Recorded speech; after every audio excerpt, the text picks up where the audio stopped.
ಕಲಿಸ್ಕೊಡ್ತಾರ? ಯಾರಾದ್ರು ಹೇಳ್ಕೊಡ್ಬೇಕಾಗಿತ್ತಾ? ಹೇಳ್ರಿ, ಹೇಳ್ಕೊಡ್ಬೇಕಾಗಿತ್ತಾ? ಮೊಗ ತೊಳ್ಕೊಳಕ್ಕೆ ಯಾರನ್ನ ಹೇಳ್ಕೊಡ್ಬೇಕಾಗಿತ್ತಾ? ಯಾವುದು ಹೇಳ್ಕೊಡ್ಬೇಕಾಗಿಲ್ಲ. ಯಾಕೆ? ಅದು ನಮ್ಮ ಜೀವನದಲ್ಲಿ ಒಂದು ಭಾಗವಾಗಿದೆ. ಹಂಗೆ ದೇವರ ಮಕ್ಕಳು ಪ್ರಾರ್ಥನೆ ಅವರ ಜೀವಿತದಲ್ಲಿ ರಕ್ತನಾಳ ಹರಿಯಬೇಕು. ಹಲ್ಲೆಲೂಯ! ನಾಡಿ ನರಗಳಲ್ಲಿ ಪ್ರಾರ್ಥನೆ ಹರಿಯಬೇಕು. ಪ್ರಾರ್ಥನೆ ಮಾಡದೆ ಅವನ ಜೀವನದಲ್ಲಿ ಆ ದಿನದಲ್ಲಿ ಯಾವುದನ್ನು ಅವನು ತೊಡಗಬಾರದು. ಆಮೆನ್. ಒಂದು ದಿವಸ ಒಂದು ಕ್ಷಣ ಪ್ರಾರ್ಥನೆ ಮಾಡಿಲ್ಲಂದ್ರೆ ಅವನ ಸಮಾಧಾನ ಕಳ್ಕೋಬೇಕು. ಆಮೆನ್. ಹಲ್ಲೆಲೂಯ. ಪ್ರಾರ್ಥನೆ ಇಲ್ಲದ್ರೆ ನಾವು ಜೀವನ ಮಾಡಕ್ಕೆ ಆಗಲ್ಲ ಅಂತೇಳಿ ಅವನ ಜೀವನದಲ್ಲಿ ಹೃದಯ ಅಂತರ ಆಳದಲ್ಲಿ ಅದು ಬಹಳ ಆಳವಾಗಿ ಬೇರೂರಬೇಕು. ಆಮೆನ್. Hallelujah, hallelujah, hallelujah. ಪ್ರಾರ್ಥನೆ, ಆಮೆನ್. ಆ ಪ್ರಾರ್ಥನೆಯು, ವಾಕ್ಯವು, ಪರಿಶುದ್ಧಾತ್ಮನ ದಿನನಿತ್ಯ ಸಹಾಯವೇ ನಿಮ್ಮನ್ನು ಅಧಿಕಾರದಲ್ಲಿ ನಡೆಸುತ್ತದೆ. ಆ ಅಧಿಕಾರದಲ್ಲಿ ನಿಂತುಕೊಂಡು ನೀವು ಯಾವುದೆಲ್ಲನ್ನ ಕಟ್ಟುತ್ತೀರೋ ಅದು ಕಟ್ಟಲ್ಪಡುತ್ತದೆ. ಯಾವ ಅಧಿಕಾರದಿಂದ ನೀವು ಯಾವುದನ್ನೆಲ್ಲ ಬಿಚ್ಚುತ್ತೀರೋ ಅದು ಬಿಚ್ಚಲ್ಪಡುವಂಥದ್ದಾಗಿದೆ. ದೇವರು ನಮ್ಮನ್ನು ಏನು ಮಾಡಿದ್ದಾನೆ? ನಮ್ಮನ್ನು ಅಧಿಕಾರದಲ್ಲಿ ಇಟ್ಟಿದ್ದಾನೆ. ನಾವು ಸಾಮಾನ್ಯ ಜನರಲ್ಲ, ನಾವು ಅಧಿಕಾರವುಳ್ಳವರಾಗಿದ್ದೇವೆ. ಹಲ್ಲೆಲೂಯ. ನಾವು ಏಡಿಗಳಲ್ಲ, ನಾವು ಎಲ್ಲವನ್ನು ಜಯಿಸುವಂತವರಾಗಿದ್ದೇವೆ. ಲೋಕದಲ್ಲಿ ಇರುವನಕ್ಕಿಂತಲೂ ನಮ್ಮ ಒಳಗೆ ಇರುವ ಆತನು ದೊಡ್ಡವನಾಗಿದ್ದಾನೆ. Hallelujah, hallelujah, amen. ಆ ದೊಡ್ಡವನು ಮಾಡುವಂಥ ಕಾರ್ಯಗಳು ಹೇಗಿರಬೇಕು ಗೊತ್ತಾ? ಅದು ಅದ್ಭುತಗಳು, ಆಶ್ಚರ್ಯವಾದ ಕಾರ್ಯಗಳಾಗಿರಬೇಕು. ಆಮೆನ್. ಹಲ್ಲೆಲೂಯ. 19ನೇ ವಾಕ್ಯ ಓದ್ರಿ. ಅದರಲ್ಲಿ ಇದಲ್ಲದೆ ನಿಮ್ಮಲ್ಲಿ ಇಬ್ಬರು ತಾವು ಬೇಡಿಕೊಳ್ಳತಕ್ಕ ಯಾವುದಾದರೂ ಒಂದು ಕಾರ್ಯದ ವಿಷಯವಾಗಿ ಯಾವುದಾದರೂ ಒಂದು ಕಾರ್ಯ ವಿಷಯದಲ್ಲಾಗಲಿ ಭೂಲೋಕದಲ್ಲಿ ಒಂದೇ ಮನಸ್ಸುಳ್ಳವರಾಗಿದ್ದರೆ ಅದು ಪರಲೋಕದಲ್ಲಿರುವ ನನ್ನ ತಂದೆಯಿಂದ ಅವರಿಗೆ ಆಗುವುದೆಂದು ನಿಮಗೆ ಹೇಳುತ್ತೇನೆ. Again I tell you that if two of you one and here agree about anything you ask for it will be given, it will be done. Amen. ಏನು ಹೇಳ್ತಿದ್ದಾನೆ? ಇಬ್ಬರು ಯಾರಾಗಲಿ ಸೇರಿ ಒಂದು ಮನಸ್ಸಿನಿಂದ ಭೂಲೋಕದಲ್ಲಿ ನೀವು ಒಂದು ಮನಸ್ಸಿನಿಂದ ಬೇಡಿಕೊಳ್ಳಿದರೆ ದೇವರು ಅದನ್ನು ಒದಗಿಸಿಕೊಡುತ್ತಾನೆ. ಅಂದರೆ ಅರ್ಥ ಏನು? ನಮ್ಮ ಅಧಿಕಾರಗಳು ಉಪಯೋಗ ಆಗಬೇಕಾದರೆ, ನಮ್ಮ ಪ್ರಾರ್ಥನೆಗೆ ಉತ್ತರ ಬರಬೇಕಾದರೆ, ನಮ್ಮ ವಾಕ್ಯವನ್ನು ಕೇಳಿ ಆ ವಾಕ್ಯ ನಮ್ಮಲ್ಲಿ ಕಾರ್ಯ ಮಾಡಬೇಕಾದರೆ, ವಾಕ್ಯಗಳನ್ನು ಕೇಳಬೇಕಾಗಿದ್ರೆ, ಪ್ರಾರ್ಥನೆ ಮಾಡಬೇಕಾಗಿದ್ರೆ, ದೇವರಿಗಾಗಿ ಏನಾಗಲೂ ನಾವು ಮಾಡಬೇಕಾದರೆ ನಮ್ಮಲ್ಲಿ ಮೊದಲನೇದಾಗಿ ಒಮ್ಮನಸ್ಸು ಬರಬೇಕು. Hallelujah, hallelujah. ಸಭೆಯಲ್ಲಿ ನಾವು ಆರಾಧನೆ ಮಾಡುವಾಗ ಒಂದು ಮನಸ್ಸುಳ್ಳವರಾಗಿರಬೇಕು. ಪ್ರಾರ್ಥನೆ ಮಾಡುವಾಗ ಒಂದು ಮನಸ್ಸುಳ್ಳವರಾಗಿರಬೇಕು. ವಾಕ್ಯ ಕೇಳುವಾಗ ಒಂದೇ ಮನಸ್ಸು, ಒಂದೇ ಹೃದಯ ಉಳ್ಳವರಾಗಿದ್ದಾಗ ಏನಾಗ್ತದೆ ಗೊತ್ತಾ? ಈಗ ನಾನು ಮಾತನಾಡುವಾಗಲೇ ನಿಮ್ಮ ಹೃದಯ ಉರಿಯಲಿಕ್ಕೆ ಪ್ರಾರಂಭವಾಗ್ತದೆ. ಆಮೆನ್. ನಾನು ಮಾತನಾಡುವಾಗಲೇ ನಿಮ್ಮ ಹೃದಯಗಳಲ್ಲಿ ಪಶ್ಚಾತ್ತಾಪ ಬರುವಂಥದ್ದಾಗಿದೆ. ನಾನು ಮಾತನಾಡುವಾಗಲೇ ನೀವು ಮನಸ್ಸಾಂತರ ಹೊಂದಿಕೊಳ್ಳುವಂಥವರಾಗಿದ್ದೀರಿ. ನಾನು ಮಾತನಾಡುವಾಗಲೇ ನೀವು ದೇವರಲ್ಲಿ ಸಮರ್ಪಣೆ ಮಾಡಿಕೊಳ್ಳುತ್ತೀರಿ. ನಾನು ಮಾತನಾಡುವಾಗಲೇ ನಿಮ್ಮ ಸ್ಥಿತಿ ಗತಿಗಳನ್ನು ನೀವೇ ತಿಳ್ಕೊಳ್ಳುತ್ತೀರಿ, ಅರ್ಥ ಮಾಡಿಕೊಳ್ಳುತ್ತೀರಿ, ನಿಮ್ಮ ತಪ್ಪುಗಳನ್ನು ಒಪ್ಪಿಕೊಳ್ಳುತ್ತೀರಿ, ಯೇಸುವೇ ಎಂದೇಳಿ ಸಮರ್ಪಣೆ ಮಾಡಿಕೊಳ್ಳುತ್ತೀರಿ. Hallelujah, hallelujah. ಒಂದು ಮನಸ್ಸು ಇರುವಾಗ, ಒಂದೇ ಹೃದಯಗಳಲ್ಲಿ ಇರುವಾಗ, ಒಂದೇ ಆತ್ಮವಾಗಿ ನಾವು ಸಭೆಯಲ್ಲಿ ಕೂತುಕೊಳ್ಳುವಾಗ, ದೇವರ ರಾಜ್ಯದಲ್ಲಿ ನಾವು ಏನು ಮಾಡಿದ್ರು ಒಂದು ಮನಸ್ಸು, ಒಂದು ಹೃದಯ, ಒಂದೇ ಆತ್ಮದಲ್ಲಿ ಇರುವಾಗ ದೊಡ್ಡ ಕಾರ್ಯಗಳು ದೇವರು ಮಾಡುತ್ತಾನೆ. Amen, amen. ಅದಕ್ಕೆ ನಿನ್ನ ವಾಕ್ಯ ಒಬ್ಬ ವ್ಯಕ್ತಿಯಿಂದ ಪ್ರಾರಂಭ. ಹೇಗೆ ಅಂತ ಹೇಳಿದ್ರೆ ದೇವರು ಹೇಳಿದ್ದಾನೆ, ನಿನ್ನ ಯೆಹೋವ ದೇವರನ್ನು ಪೂರ್ಣ ಹೃದಯದಿಂದಲೂ, ಪೂರ್ಣ ಮನಸ್ಸಿನಿಂದಲೂ, ಪೂರ್ಣ ಶಕ್ತಿಯಿಂದಲೂ ಆರಾಧಿಸಬೇಕು. Amen. Love your God with all your heart and mind, soul and spirit. Amen. ವ್ಯಕ್ತಿ ನನ್ನಿಂದ ನನ್ನ ಪೂರ್ಣ ಹೃದಯ, ನನ್ನ ಪೂರ್ಣ ಆತ್ಮ, ನನ್ನ ಪೂರ್ಣ ಬಲದಿಂದ ನಾನು ದೇವರನ್ನು ಆರಾಧಿಸಬೇಕು, ನಾನು ದೇವರನ್ನು ಆರಾಧಿಸಬೇಕು, ನಾನು ದೇವರನ್ನು ಸ್ತುತಿ ಮಾಡಬೇಕು, ನಾನು ದೇವರ ವಾಕ್ಯವನ್ನು ಓದಬೇಕು, ನಾನು ದೇವರ ವಾಕ್ಯವನ್ನು ನಂಬಬೇಕು. ಯಾವುದನ್ನು ನಂಬಿದನು, ಯಾವುದನ್ನು ಒಪ್ಪಿಕೊಂಡನು ಅದನ್ನು ನಾನು ನನ್ನ ಕ್ರಿಯೆಯಲ್ಲಿ ನಡೆಯಬೇಕು. Hallelujah, hallelujah.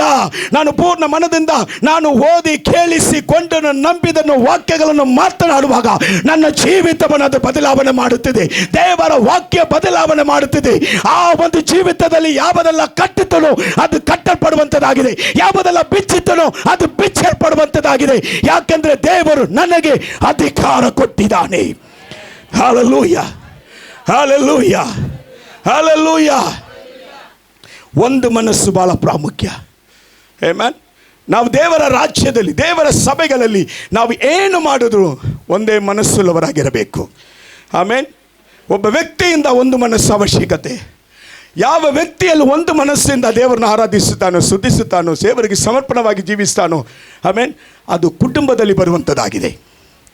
ಯಾವ ಕುಟುಂಬದಲ್ಲಿ ಒಂದು ಮನಸ್ಸಿದೋ, ಯಾವ ಕುಟುಂಬದಲ್ಲಿ ಒಂದೇ ಪ್ರಾರ್ಥನೆ, ಒಂದೇ ಮನಸ್ಸುಳ್ಳ ಪ್ರಾರ್ಥನೆ, ಒಂದೇ ನಂಬಿಕೆ, ಒಂದೇ ಸಮರ್ಪಣೆ, ಮಕ್ಕಳು ಆಗಲಿ, ತಾಯಿ ತಂದೆಯಾಗಲಿ, ಗಂಡ ಹೆಂಡತಿ ಆಗಲಿ ಒಂದು ಮನಸ್ಸುಳ್ಳವರಾಗಿರುವುದಾಗಿದೆ, ಆ ಕುಟುಂಬದಲ್ಲಿ ದೇವರು ಆಶೀರ್ವದಿಸುತ್ತಾನೆ.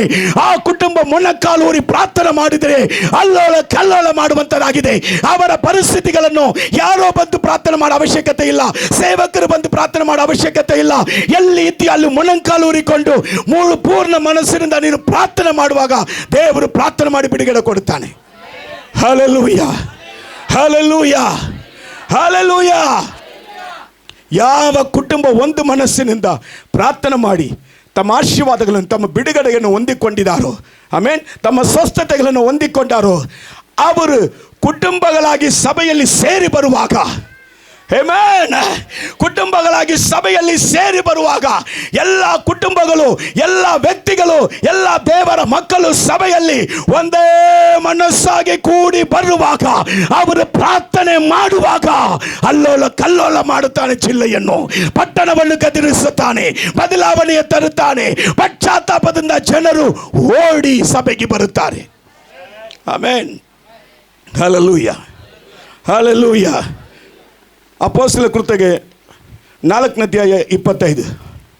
ಬೇಗ the book of Acts chapter 4 verse 25.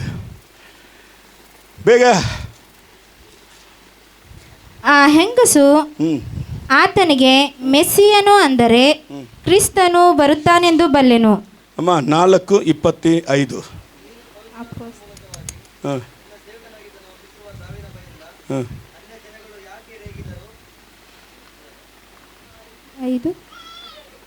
ಅಪೊಸ್ತಲರ ಕೃತ್ಯಕ್ಕೆ 4:25. ಆತ್ಮನ ಮೂಲಕವಾಗಿ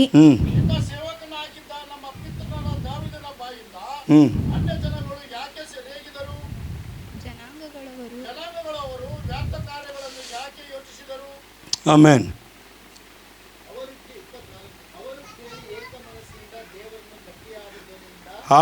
ಅವರ 24. ಓಕೆ, ಇಂಗ್ಲೀಷಲ್ಲಿ 25 ಇದೆ. ಓಕೆ, 24 ಹೋದ್ರಿ. ಅವರು ಕೇಳಿ ಏಕ ಮನಸ್ಸಾಗಿ ದೇವರನ್ನು ಗಟ್ಟಿಯಾದ ಧ್ವನಿಯಿಂದ ಹೀಗೆ ಪ್ರಾರ್ಥಿಸಿದರು. ಆಮೆನ್. ಸಾಕು.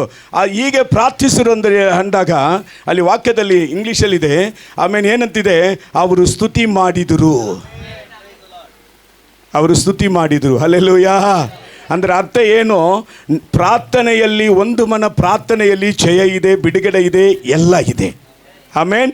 ಒಂದು. ಎರಡನೇದು, ಒಂದೇ ಮನಸ್ಸಿನಿಂದ ನಾವು ಸ್ತುತಿ ಮಾಡುವಾಗ, ಅದು ವ್ಯಕ್ತಿಯಾಗಿರಲಿ, ಕುಟುಂಬವಾಗಿರಲಿ, ಸಭೆಯಾಗಿರಲಿ, ದೇವರು ಪಟ್ಟಣದಲ್ಲಿ, ಸಭೆಯಲ್ಲಿ, ಕುಟುಂಬದಲ್ಲಿ ಅದ್ಭುತ ಕಾರ್ಯಗಳನ್ನು ಮಾಡುತ್ತಾನೆ. ಆಮೇನ್, ಆಮೇನ್. ಪೌಲನು ಸೀಲನು ಅವರು ಎಲ್ಲಿದ್ದರು? ಸೆರೆಮನೆಯಲ್ಲಿದ್ದಾಗ ಅವರು ಒಡೆಯಲ್ಪಟ್ಟು, ಜಜ್ಜಲ್ಪಟ್ಟು, ಅನೇಕ ಗಾಯಗಳಿಂದ, ಭಾಳ ನೋವಿನಿಂದ ಅವರು ಸೆರೆಮನೆಯಲ್ಲಿ ಅವರು ಇದ್ದಾಗ ಅವರು ಏನು ಮಾಡಿದರು? ಪ್ರಾರ್ಥನೆ ಮಾಡಿದರು. ಏನು ಮಾಡಿದರು? ಸ್ತುತಿ ಮಾಡಿದರು. ಹಲ್ಲೆಲೂಯಾ. ಸ್ತುತಿ ಮಾಡಿ ಪ್ರಾರ್ಥನೆ ಮಾಡುವಾಗ ಏನಾಗಿತ್ತು? ಅಲ್ಲಿ ಸೆರೆಮನೆ ಕದಿಲಿತ್ತು. ಆಮೆನ್. ಕದಿಲದು ಮಾತ್ರ ಅಲ್ಲ, ಅಲ್ಲಿ ಸೆರೆಮನೆ ಅಧಿಕಾರಿ ರಕ್ಷಣೆ ಹೊಂದಿದನು. ಪೌಲನು ಸೀಲನು ಬಿಡುಗಡೆ ಆಗಲ್ಪಟ್ಟಿದ್ರು. ಹಲ್ಲೆಲೂಯಾ. ಯಾವ ವ್ಯಕ್ತಿಯಲ್ಲಿ ಸ್ತುತಿ ಇದೋ, ಯಾವ ಕುಟುಂಬದಲ್ಲಿ ಸ್ತುತಿ ಇದೋ, ಯಾವ ಸಭೆಯಲ್ಲಿ ಸ್ತುತಿ ಇದೋ, ಅಲ್ಲಿ ದೇವರು ಬಿಡುಗಡೆಯನ್ನು ಕೊಡುತ್ತಾನೆ, ದೇವರು ರಕ್ಷಣೆಯನ್ನು ಕಾರ್ಯಗಳನ್ನು ಮಾಡುತ್ತಾನೆ, ದೇವರು ಅದ್ಭುತ ಕಾರ್ಯಗಳನ್ನು ಮಾಡುತ್ತಾನೆ. ಒಂದೇ ಸ್ತುತಿ, ಒಂದೇ ಆರಾಧನೆ, ಒಂದೇ ಭಾರ.